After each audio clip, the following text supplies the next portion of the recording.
In this training session, we will discuss the operation of the Sales Order Management System.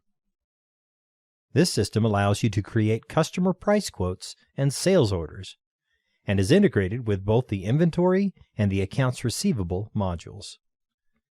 First, we'll discuss the creation of customer price quotes. To do so, we select Price Quotes from the Sales Order menu. This screen shows all the price quotes that have been entered into the system. By default, the list box only shows active quotes, that is, quotes that have not yet expired. By using these checkboxes, however, you can instruct the list box to include expired quotes or quotes that have been converted to a sales order. Let's insert a new price quote. First, we indicate who the customer is by selecting from our customer list, or by just entering the name and address of the person requesting the price quote. For purposes of printing the price quote to give to the customer, we can include a different ship-to address, or indicate that the customer address is also the ship-to address. The system will give us a quote number and allow us to enter a customer purchase order number, a quote date, a date the shipment would be required, and a quote expiration date. We can also enter a brief description of the quote, shipping information, payment terms, and the name of the sales representative who is creating this price quote.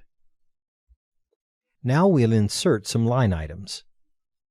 As with purchase orders and accounts receivable invoices, we can indicate that this is a text line item.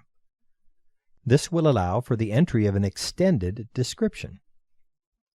Otherwise, we can enter an item ID or select one from our item price file, a description, the quantity needed, and the unit price, if it wasn't filled automatically when we selected our item. We'll save this line item and add one more.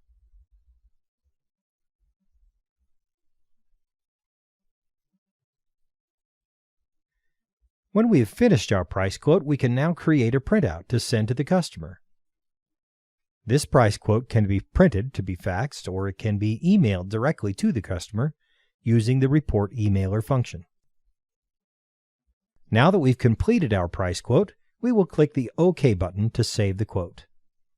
It now shows up in our list box, waiting on the customer to make an order. Now let's talk about creating a sales order.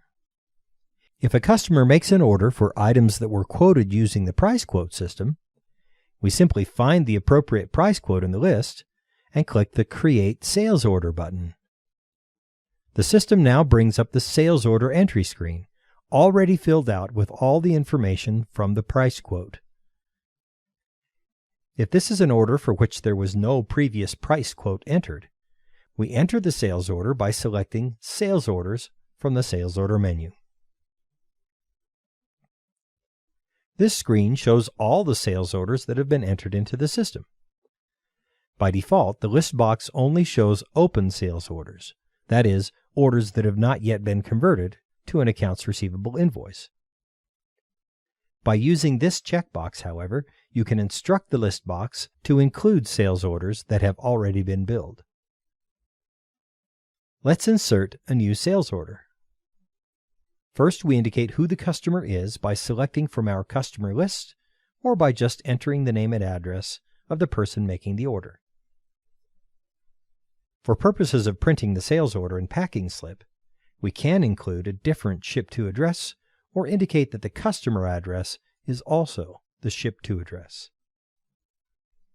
The system will give us an order number and allow us to enter a customer purchase order number, an order date, a date the shipment would be required, and the date the items were released or shipped.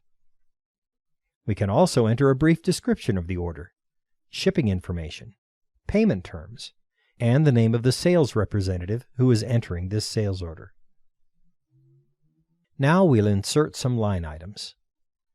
As with other line item entries, we can indicate that this is a text line item. This will allow for the entry of an extended description. Otherwise, we can enter an item ID or select one from our item price file, a description, a quantity needed, and the unit price, if it wasn't filled in automatically when we selected our item. When we click the OK button to save our line item, the inventory system will deduct the indicated number of items from inventory, so that other users entering sales orders will see an accurate portrayal of the number of inventory units that are currently available. We'll save this line item and add one more.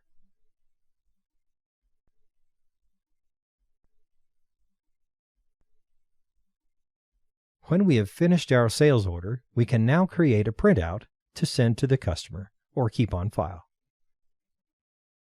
Our sales order is now created and awaits fulfillment, shipping, and billing. If you are using the inventory system, you may wish to print a pick ticket. This report can be given to warehouse personnel who can assemble the order and use the printout to record their progress. The pick ticket could then be used to record the order fulfillment. To record fulfillment, highlight the appropriate sales order in the list and click the Fulfillment button.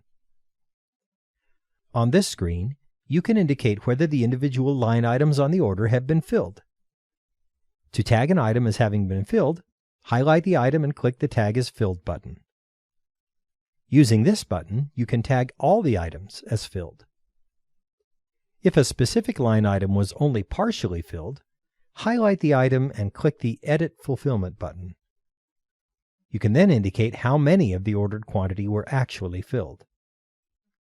The system will create a new backorder line item for the remaining unfilled quantity. As you can see, the system can easily handle partial fulfillment and backorders. Now the order can be shipped. If you want to print a packing slip to send along with the shipment, highlight the sales order and click the Print Packing Slip button. A packing slip will be printed, showing all the fulfilled line items. Now we can convert the sales order to an accounts receivable invoice so the customer can be billed. To do so, we simply highlight the appropriate sales order and click on the Create Invoice button. The system will ask for an invoice date and for which accounts receivable batch you wish to use to process the invoice.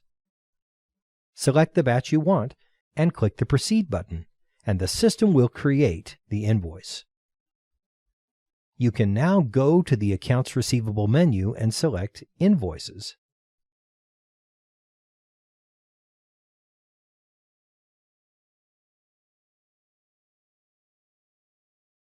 Here is the invoice we just created from our filled sales order. It can now be edited, prooflisted, and posted. The instructions for processing accounts receivable invoices are given in a separate training session. This concludes this sales order training session.